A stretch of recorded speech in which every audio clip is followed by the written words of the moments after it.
이 세상 최고의 선물로 오신 우리 주님의 은총과 평화가 오늘도 예배드리는 모든 성도님들 가운데 함께 하시게 되기를 주님의 이름으로 간절히 축원합니다. 돌아오는 목요일이 절기상 동지라고 하더라고요. 아시는 것처럼 동지는 낮의 길이가 가장 짧고 어둠의 길이, 밤의 길이가 가장 긴 절기입니다.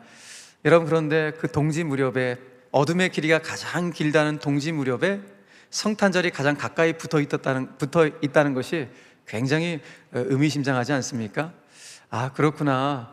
절기 역시도 이 땅에 짙게 깔려있는 이 짙은 어둠을 밝힐 수 있는 분은 오직 빛으로 오신 성탄하신 주님뿐이구나 라는 것을 이 절기조차도 우리에게 상징적으로 보여주고 있지 않나, 그런 생각을 해보게 됩니다.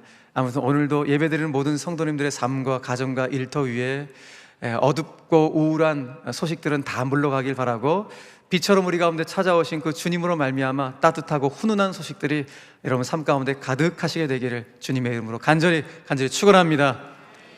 우리가 어렸을 때 학교에서 여러 가지 공부 수업을 듣게 되는데, 그 중에 하나가 음악 수업을 듣게 되죠. 그 음악 수업을 듣게 될 때 가장 먼저 선생님으로부터 배우는 것이 도, 레, 미, 파, 솔, 라, 시, 도, 이 음계를 우리가 배우게 됩니다. 왜냐하면 이 음계야말로 음악의 출발이고 음악의 시작이기 때문에 음계를 모르면은 음악 자체를 우리는 알 수가 없습니다. 그런데 이 음계라는 것이 언제부터 출발했냐 한번 보니까 한 1000년 전에, 약 1000년 전에 이탈리아의 교회 음악가인 귀도 다레츠라는 이 사람에 의해서 이제 이것이 생겨나게 됐는데, 이 사람이 쓴 성 요한 찬미가, 우리가 잘 아는 세례 요한으로 생각하시면 되겠습니다. 성 요한 찬미가의 그 가사에 있는 그 가사의 첫머리를 따서 갖고 온 것이 우리가 알고 있는 도레미파 솔라시도 음계라고 합니다. 그래서 이 도는 라틴어로 도미누스, 그래서 하나님을 뜻합니다. 하나님, 그러니까 하나님으로부터 시작하는 거예요. 레는 라틴어로 헷갈리니까 아실 필요 전혀 없어요. 그 다음부터 그냥 도만 아시면 돼요. 도미누스가 하나님이다. 그러니까 레는 뭘 뜻하냐면은 하나님의 음성을 뜻한다고 해요. 미는 하나님의 기적을, 파는 하나님의 가족들, 그러니까 우리와 같은 성도들, 제자들을 말하고, 솔은 하나님의 사랑, 구원을 의미한다고 하고, 라는 하나님의 입술, 더 구체적으로 말하면 하나님의 입술로 쓰임받았던 사도들을 의미한다고 합니다. 그러니까 음계의 원뜻을 보니까 다 목과 연결이 되어 있습니까? 하나님과 연결이 되어 있다는 것을 알게 되죠. 그래서 화음 중에 가장 으뜸 화음이 도미솔, 키로 말하면 C키인데 도미솔을, 이게 으뜸 화음인데, 이 도미솔을 한번 볼까요? 도는 하나님이라고 그랬죠. 미는 하나님의 기적, 솔은 하나님의 사랑이에요. 그러니까 우리는 C키 도미솔을 딱 누르면은 하나님의 기적 같은 사랑, 이런 어떤 의미를 담고 이제 연주가 시작이 되는 것입니다. 자, 중요한 사실은 무엇인가 하면 음계가 도로 시작해서 도로 마친다는 거예요. 다시 말해서 하나님으로 시작해서 하나님으로 마무리되는 것이 음계다. 이것이 의미하는 것이 무엇이겠습니까? 예수님께서 당신을 향하여 이런 말씀을 하셨어요. 요한계시록 22장 13절 말씀에 나는 알파와 오메가고 처음과 마지막이고 시작과 마침이다 라고 말씀하셨는데, 이 말씀을 근거로 해봤을 때 음계가 도에서 도로 마친다는 것, 다시 말해서 하나님으로부터 시작해서 하나님으로 마친다는 건 어떤 의미예요? 음악의 목적 자체는 하나님을 찬양함에 음악의 목적이 있는 것이구나. 더 나아간다면 우리의 인생의 목적 역시 하나님을 찬양하고 하나님을 영화롭게 하는 것이 우리 인생의 진정한 목적이구나 라는 것을 깨닫게 된다는 것입니다. 할렐루야. 그래서 이걸 알기 때문에 우리는 할렐루야 찬양하게 되는 거예요.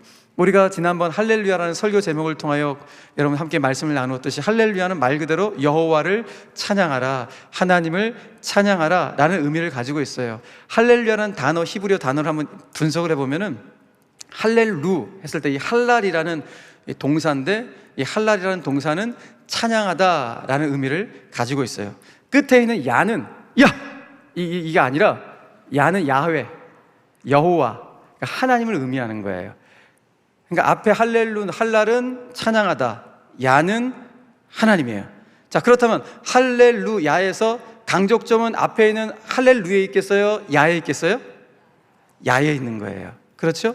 왜냐하면 성도는 하나님을 찬양하고 하나님을 높이는 존재이지 다른 것을 높이고 다른 것을 찬양하는 존재가 아니기 때문이에요. 그러므로 우리의 마음의 고백과 다짐 가운데 언제나 우리는 할렐루야가 되어야지, 그 야의 자리에 하나님이 있지 않고 다른 것이 있으면은 우리는 하나님을 등지게 돼요.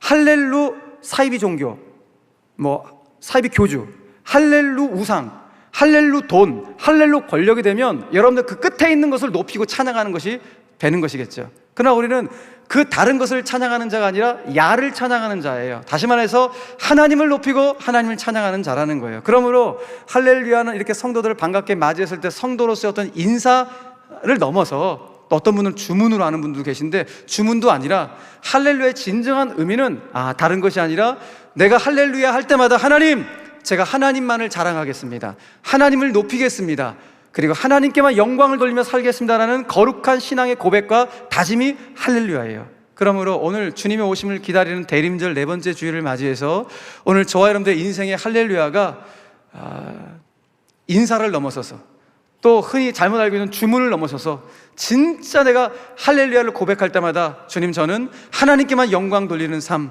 하나님을 높이는 삶, 하나님께만 하나님을 자랑하는 삶을 살겠습니다, 이와 같은 고백을 할 수 있는 진정한 할렐루야의 생애가 되시기를 주님의 이름으로 간절히 축원합니다.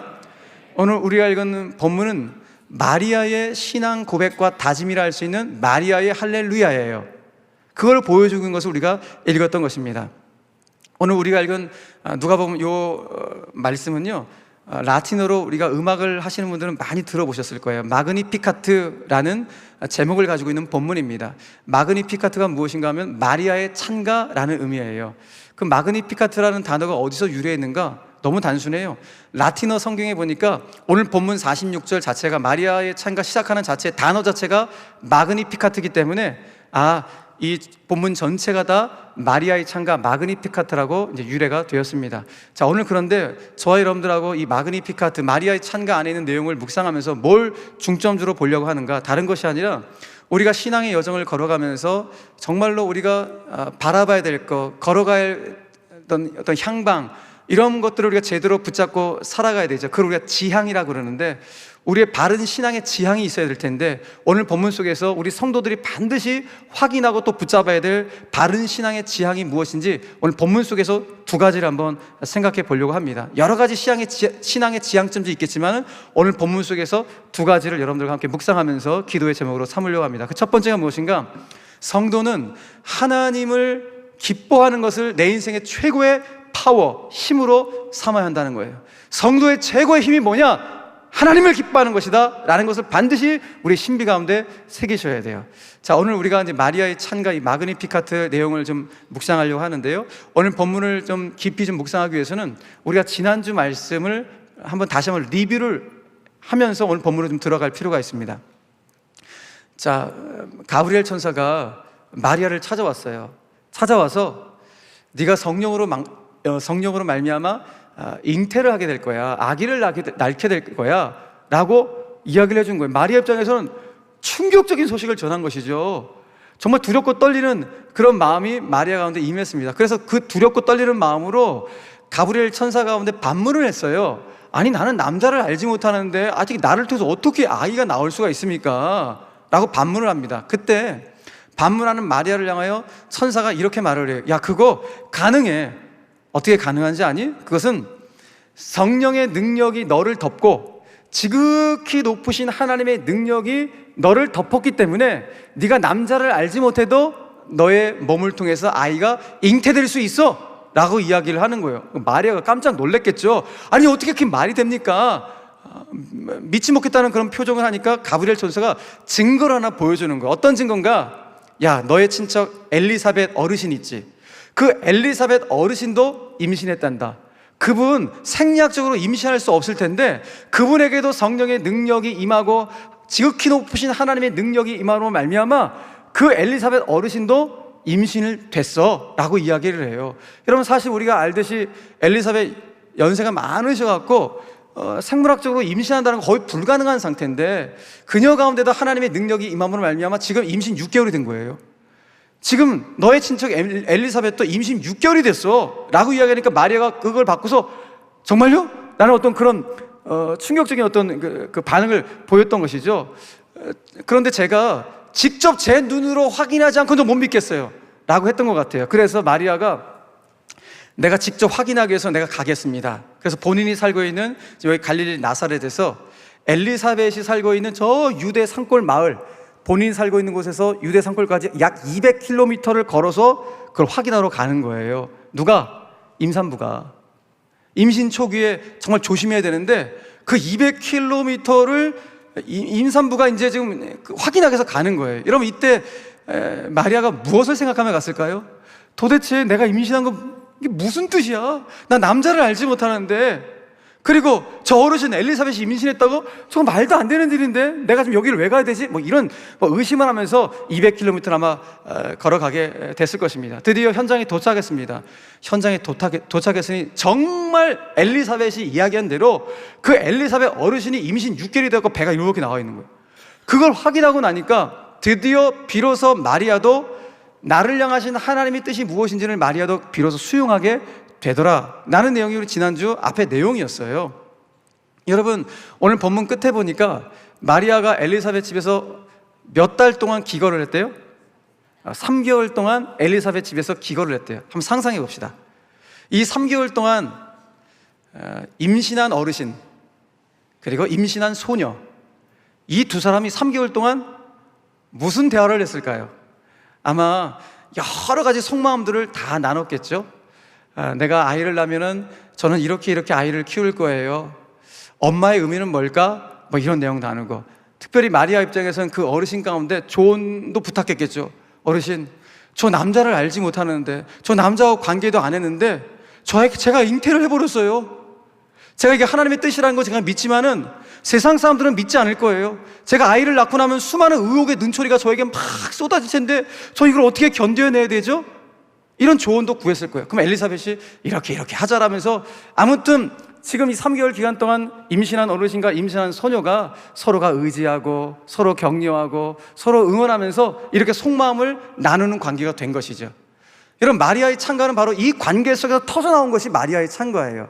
마리아의 찬가 마그니피카트는 뜬금없이 나온 것이 아니라 이렇게 누군가에게 속마음을 함께 나누는 그 관계의 따뜻함 속에서 하나님을 예배하고 하나님을 찬양하는 그 모습으로 나아가게 되었다는 거예요. 여러분, 그러므로 여러분들이 이렇게 매주일 예배를 드릴 때 여러분 옆에 있는 분들이 누군지는 모를 수 있겠지만은 그분들을 위해서 여러분 기도하시고 축복하셔야 돼요. 왜? 그분들이 내가 예배를 드림에 있어서 그분이 나의 축복이 되고 나도 그분의 축복이 될 수 있어. 그래서 이 예배를 통하여서 나도 마리아처럼 이렇게 하나님을 높이 찬양할 수 있는 그런 예배를 드릴 수 있도록 하나님 은혜를 허락하여 주시옵소서.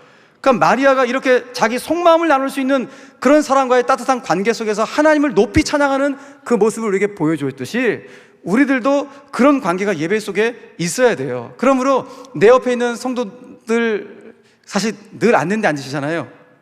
그죠? 저도 어디 여러분도 앉아 계시는지 거의 대부분 다 알아요. 그러니까 여러분들도 아마 대충은 내 옆에 누가 앉아 있는 계시는 웬만큼 다 아실 거예요. 하나님, 오늘도 이분 저희 옆에 앉았는데 하나님, 이분을 내가 축복합니다. 이분과 함께 오늘 내가 함께 은혜를 받기를 원합니다. 이분이 저의 축복이 되고 저도 이분의 축복이 될 수 있도록 은혜를 더하여 주셔서 마리아처럼 함께 하나님을 찬미하고 찬가할 수 있도록 역사하여 주시옵소서. 이것이 저와 여러분들의 오늘 기도의 제목이 되기를 간절히 바랍니다.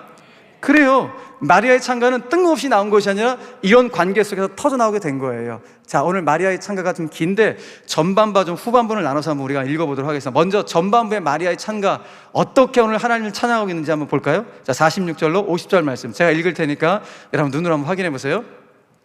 마리아가 이르되 내 영혼이 주를 찬양하며 내 마음이 하나님 내 구주를 기뻐하였음은 그의 여종의 비천함을 돌보셨습니다. 보라, 이제 후로는 만세에 나를 복이 있다 일컬으리로다.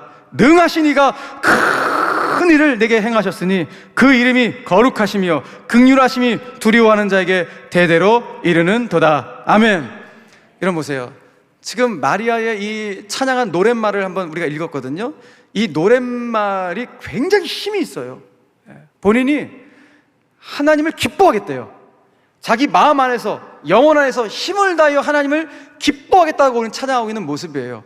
여러분, 이 노랫말만 보면 방금 전에 어떻게 저에게 제가 임신을 했다고 말이 돼요? 두렵고 떨렸던 그 마리아의 모습은 온데간데 없고 정말 담대하게 하나님을 기뻐 노래하는 그 모습을 보여주고 있는 것입니다. 주목할 사항은 무엇인가 하면, 오늘 마리아가 하나님을 전심을 다해서 기뻐하니까 마리아의 영에, 마리아의 육에 하나님께서 새 힘을 공급해 주셨다는 거예요. 그가 힘을 받은 거예요. 다시 말해서 그 이전까지는 내가 어떻게 임신했다고 말이 안 돼요.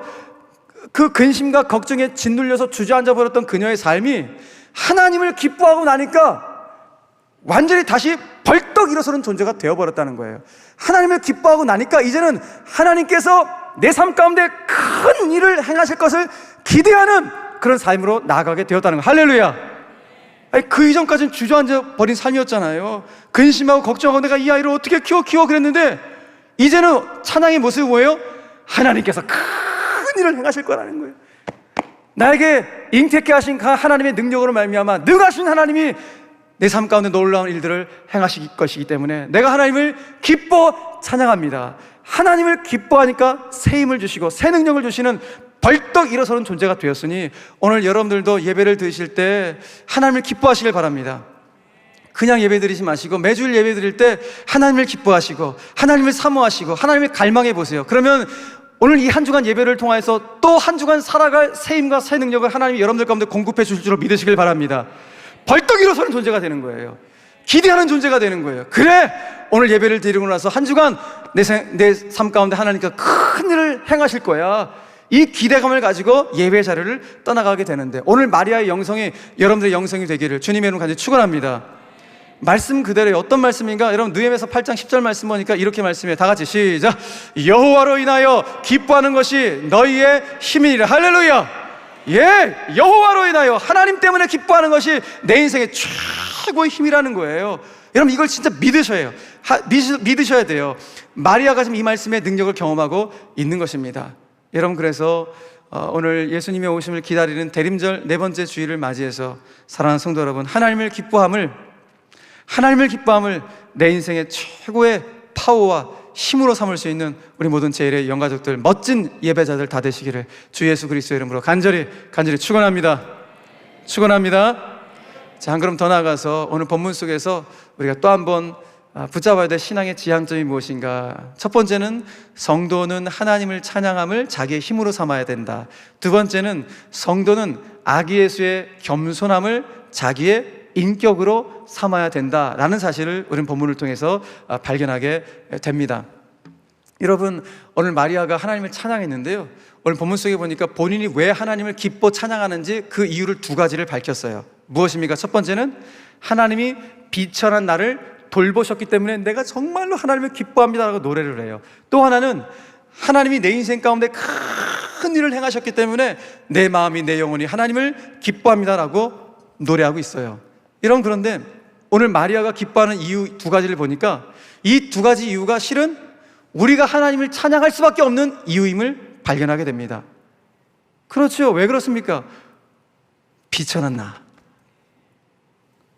정말 아무것도 아니었던 나, 그런 나, 마리아가 비천했을 뿐만 아니라 우리 역시 비천한 존재, 아무것도 없는, 내세울 곳 없는 그런 존재인 나를 하나님이 구원해 주셨기 때문에 오늘 마리아가 하나님을 찬양한 이유가 실은 우리가 하나님을 찬양해야 될 이유인 줄로 여러분 믿습니다. 여러분, 그러므로 하나님이 저와 여러분들 인생 가운데 가장 크게 행하신 큰 일이 무엇인가? 다른 게 아니에요. 우리를 억만 죄에서 구원하신 거예요. 구원받을 수 없는 내 인생, 비천한 내 인생, 연약한 내 인생, 아무것도 없는 인생, 내세울 것 없는 인생을 나를 구원하신 그 하나님의 은혜가 하나님 내 인생 가운데 펼치신 가장 큰 일인 줄로 믿으시길 바랍니다. 여러분, 놀라운 것은 하나님이 일하시는 방법이 이렇다는 거예요. 하나님은요, 잘난 사람들을 선택하지 않으신다는 거예요. 하나님은 나처럼, 저처럼 미련한 자, 비천한 자, 연약한 자, 아무것도 없는 자, 이런 자를 선택하셔서 너 나의 일을 감당해라고 우리에게 일을 맡기신다는 거예요. 이게 하나님의 일하심의 방식이라고 성경을 말씀해요. 그래서 고린도전서 1장 27절 말씀 보니까 하나님의 일하심의 방법을 이렇게 선포하고 있습니다. 보십시오. 그러나 하나님께서 세상에 미련한 것들을 택하사 지혜 있는 자들을 부끄럽게 하려 하시고 세상의 약한 것들을 택하사 강한 것들을 부끄럽게 하려 하시며 하나님께서 세상의 천한 것들과 멸시받는 것들과 없는 것들을 택하사 있는 것들을 폐하려 하시나니 이는 아무 육체도 하나님 앞에서 자랑하지 못하게 하려 하심이라. 여러분 아멘이십니까? 여러분 이 말씀은 아멘을 수천 수만 번 해도 모자람이 없는 말씀이에요. 정말 그래요. 제 인생만 봐도 이 말씀 딱이에요. 정말 미련한 자, 아무것도 없는 자, 내세울 것 없는 자, 비천한 자, 정말 연약한 자, 하나님 그런 자를 구원하시고 오늘 이 자리에서 감히 여러분들 앞에 말씀을 전하게 하시는 이 은혜를 제 가운데도 오늘 베풀어 주셨던 것입니다. 여러분 세상이 일하는 방법은 똑똑한 사람들, 능력 있는 사람들, 가진 거, 건강한 거, 내세울 만한 거 이런 사람들을 선택해서 일하는 것이 세상의 방식인데 하나님이 일하시는 방식은 정반대라는 거예요. 그래서 감사한 거예요. 여러분 잊지 마세요. 오늘 우리가 여기서 예배 드릴 수 있는 거, 여러분들이 선택받은 이유는 우리가 자격이 되어서 오늘 여기서 예배 드리는 사람 아무도 없어요. 마리아처럼 좀 비천해, 미련하고 없고 멸시받고, 그것이 우리의 구원의 근거였다는 거예요. 내가 구원을 받을 만한 물론 자격이 되어서 구원받은 것이 아니라 정말로 마리아처럼 비천하게 그지없고 어리석게 그지없고 미련하게 그지없고 아무것도 없는 존재지만 하나님께서 나를 부르셔서 나를 택하신, 그러니까 이거는 은혜 외에는 설명할 길이 없어요. 할렐루야. 이 은혜를 다시 한번 기억하는 거예요. 그래서 이 대림절 절기, 주님의 오심을 기다리는 대림절 절기는 어떤 의미에서는 다른 게 아니에요. 내가 이 엄청난 구원의 은혜를 받은 장본인임을 확인하는 절기가 대림절 절기가 되어야 됩니다. 여러분 그렇기 때문에 우리가 어찌 하나님 앞에서 교만하게 살 수가 있겠습니까? 어찌 돈 좀 생겼다고, 물질 좀 생겼다고 이제는 하나님 없어서 살만하네? 나는 어떤 그런 이야기를 우리가 어떻게 하면서 살아갈 수가 있겠습니까? 우린 교만할 수가 없어요. 왜? 그런 비천한 자가 구원받은 존재였기 때문에 우리는 겸손히 주 앞으로 나아갈 수밖에 없는 것입니다. 사랑하는 성도 여러분, 그래서 그러니까 오늘 마리아의 찬양 후반부를 보면은 우리에게 따끔하게 뭔가를 말씀하는 그런 내용이 있어요. 마리아가 전반부에서는 본인이 찬양할 수밖에 없었던 그 감격, 그 벅차오르는 감격을 개인적으로 찬양했다면 후반부의 마리아의 찬가는 이제 이스라엘 공동체를 향하여서 나아가는, 그래서 나라를 향하여서, 그리고 우리 개인의 어떤 큰 그 생각들을 향하여서 우리에게 말씀하시는 내용을 전하고 있거든요. 자, 후반부 내용을 한번 또 읽어보겠습니다. 51절부터 55절 말씀. 자, 눈을 한번 보세요. 그의 팔로 힘을 보이사 마음의 생각이 교만한 자를 흩으셨고, 교만한 자들을 흩으셨고, 권세 있는 자를 그 위에서 내리치셨으며, 비천한 자를 높이셨고, 줄이는 자를 좋은 곳으로 배불리셨으며, 부자는 빈손으로 보내셨도다. 그 종 이스라엘을 도우사 긍휼히 여기시고 기억하시되 우리 조상에게 말씀하신 것 같이 아브라함과 그 자손에게 영원히 하시리로다 하니라. 아멘. 자, 들어보세요. 마리아가 지금 찬양하는 거예요. 거의 찬양의 선포의 찬양인데요, 어떤 찬양합니까? 후반부에서는 교만한 자들, 권세 있는 자들, 부자들, 다시 말해서 남들 위에 군림하면서 거들먹거리면서 하나님이 필요 없다고 여기며 살아가는 자들, 이런 자들을 하나님이 내리치시겠다라고 말씀합니다. 무서운 거죠. 여러분 정말이지 오늘 마리아의 후반부의 찬양은 뭔가 뭐 뒤집어 엎는 거예요. 전복적이에요. 그리고 예언자적인 찬양이 아닐 수가 없습니다. 그런데 오늘 이 마리아의 찬양에서 우리가 오해하지 말 것이 두 가지가 있어요. 자, 오늘 두 가지 내용들을 오해하지 마셔야 되는데, 첫 번째, 권세에 대한 부분에서 오해가 없으셔야 돼요. 하나님은 권세 자체를 싫어한 적이 단 한 번도 없어요. 왜? 그 권세는 하나님이 주시는 것이기 때문에. 만약에 하나님이 권세를 싫어하신다면 왜 당신이 그렇게 좋아하셨던 다윗을 왕으로 왕의 권세를 주셨겠습니까? 주시지 않았겠죠. 그래서 하나님은 이 권세에 대해서 사도 바울을 통해 이렇게 말씀하신 적이 있어요. 로마서 13장 1절 말씀 다 같이 시작. 각 사람은 위에 있는 권세들에게 복종하라. 권세는 하나님으로부터 나지 않음이 없나니 모든 권세는 다 하나님께서 정하신 바라. 여러분 이 말씀은 꼭 믿으셔야 돼요. 여러분 믿으시길 바랍니다. 그런데 많은 우리 현대인들, 특히 대한민국 국민들이 이걸 믿지 않아요. 이거 일단 믿으셔야 돼요. 권세는 하나님으로부터 나지 않음이 없어요. 다 하나님이 하시는 일이에요. 그렇다면 오늘 이 본문에 나오는 권세 있는 자를 내리치시겠다는 것은 이건 뭘 의미하는 것인가? 권세 자체를 내리치시겠다는 것이 아니라 뭘 내리치겠다는 거예요? 다른 게 아니라 그 권세가 하나님으로부터 주어진 것인데 그 하나님으로부터 주어졌다는 사실을 알려고 하지 않고 도리어 자기가 그 권세를 취했다고 생각하면서 그 권세를 남용하는 자들을 하나님이 내려치시겠고 그 자리에서 끌어내리시겠다라는 거예요. 일단 그래서 우리는 기억해야 돼요. 권세는 하나님이 주시는 거야. 근데 하나님께서 그 권세도 끌어내리시는구나. 어떤 자들, 그 권세가 하나님부터 왔다는 사실을 인정하지 않으려는 자들, 그래서 그 권세를 스스로 남용하는 자들을 하나님이 끌어내리시겠다라고 말씀하고 있다는 거예요. 한마디로 말해서 그 마음의 생각이 교만한 자를 하나님 대적하시고 내리치시겠다는 것입니다. 누가? 마리아의 몸속에 잉태해 있는 겸손의 왕으로 이 땅에 오실 그 주님이 그렇게 하시겠다는 거예요. 또 하나 오해하지 말 것이 무엇인가 하면 부자에 대한 부분이에요. 여러분, 성경에서 하나님은 단 한 번도 부자 자체를 싫어하신 적이 없어요. 부자 자체를. 아니, 부자 자체를 하나님이 싫어하셨다면요, 성경에 아브라함이 존재할 수가 없어요. 이삭도 존재할 수가 없어요. 욥도 존재할 수가 없어요. 왜? 여러분, 아브라함, 이삭, 욥은 우리 식으로 하면 그 당시 초재벌이에요. 초재벌. 어마어마한 부자가 아브라함과 이삭과 욥이에요. 하나님 부자를 싫어하셨다면 믿음의 조상 아브라함 있을 수가 없는 것이죠.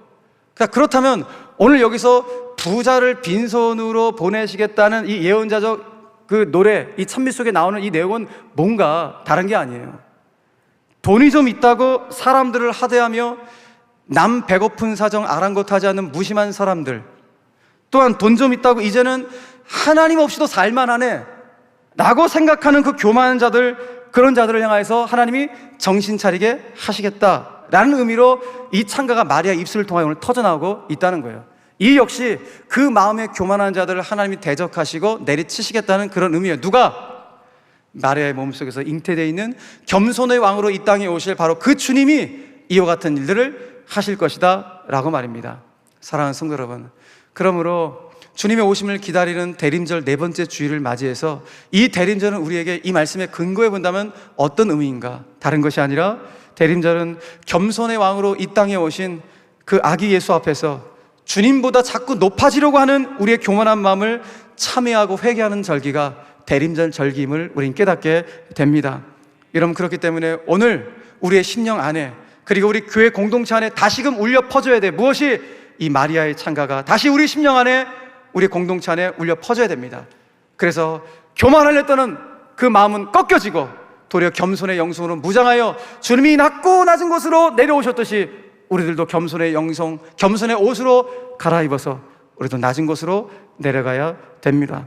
바로 그곳에서 성탄의 화려함과 들뜸이 아니라 성탄하신 주님의 평화를 담아 우리 역시 사랑의 나눔과 섬김을 이어가야 하는 것, 바로 이것이 성탄하신 주님께서 우리 가운데 말씀하시는 내용입니다. 사랑하는 성도 여러분, 저희 교회는 올해도 어김없이 크리스마스 사랑의 박스를 만들어서 이 지역의 어려운 이웃들에게 전달하고자 합니다. 매년 이와 같이 아름다운 나눔과 섬김의 사역을 할 수 있는 것이 교회적으로 또 성도 입장에서 얼마나 감사하고 축복된 일인지 모르겠습니다. 그 박스 안에는 음식물들, 또 생필품들, 또 겨울용품들, 여러 가지 내용들이 다 들어가 있습니다. 올해는 특별히 이 사역에 관심을 가지고 있는 한 가정에서 수면 양말 있죠. 수면 양말을 5,000켤레를 또 헌물을 하셔갖고 그 양말들도 우리 주민센터를 통하고 또 우리 사랑의 박스 안에서 우리 이웃들을 섬기려고 합니다. 또 이 사역에 헌신하시는 봉사하시는 분들은 주님의 그 낮고 낮은 마음을 본받아서 섬김의 마음으로 감당하고 계셔갖고 지금 담임 목사로서 얼마나 감사한지 모릅니다. 사랑하는 성도 여러분, 예수님은 말구유 낮은 곳에 성탄하셨기 때문에 어쩌면 그분은 지금도 우리 사회의 어두운 그늘에서 태어나실지 모릅니다. 그렇게 우리가 그분을 만나기 위해서는 겸손의 영성으로 무장하여 우리 역시 더 낮은 곳으로 내려가야 그분을 만날 수 있을지 모릅니다. 사랑하는 성도 여러분, 우리 모두 이 땅에 성탄하신 아기 예수를 탄생을 여러분 정말 기뻐합시다. 정말 기뻐하셔야 돼요. 그런데 그 기쁨이 세상 사람들처럼 크리스마스의 분위기에 들뜬 기쁨이 아니라 가난하고 소외된 이웃들을 향하여서 섬기고 나눌 수 있는 나눔의 기쁨으로 승화될 수 있는 저와 여러분들의 기쁨이 되기를 주님의 이름으로 간절히 축원합니다. 왜냐하면 사랑의 나눔과 섬김이 있는 바로 그것에 주께서 크신 일을 행하실 것을 준비하고 계시기 때문입니다. 바라기는 이 자리에 있는 우리 제일의 모든 영가족들이 하나님께서 이루실 그 크신 일들을 직접 볼 수 있는 이 시대의 섬김과 나눔의 주인공들이 되시기를 주 예수 그리스도 이름으로 간절히 축원합니다. 말씀을 정리하겠습니다. 오늘 우리는 신앙의 여정을 걸어가면서 우리가 붙잡아야 될 신앙의 지향점들 중에서 오늘 본문 속에서 두 가지를 함께 기도의 제목으로 찾아보았습니다. 그 첫 번째는 성도는 하나님을 기뻐하는 것을 내 인생의 최고의 기쁨으로 삼아야 된다라는 지향점이었고, 두 번째는 성도는 이 땅의 아기 예수로 오신 그 주님의 겸손함을 내 인격으로 반드시 삼아야 된다는 그 지향점이었습니다.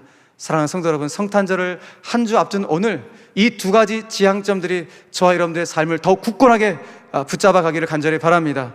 그리고 이 지향점을 향하여 달려가는 여러분들의 믿음의 발걸음 위에 하나님께서 정말 크신 일을 반드시 행하실 것임을 여러분 기대하시고 기도하시면서 나아갈 수 있는 소망의 연말 연시가 되시기를 주 예수 그리스도의 이름으로 간절히 축원합니다.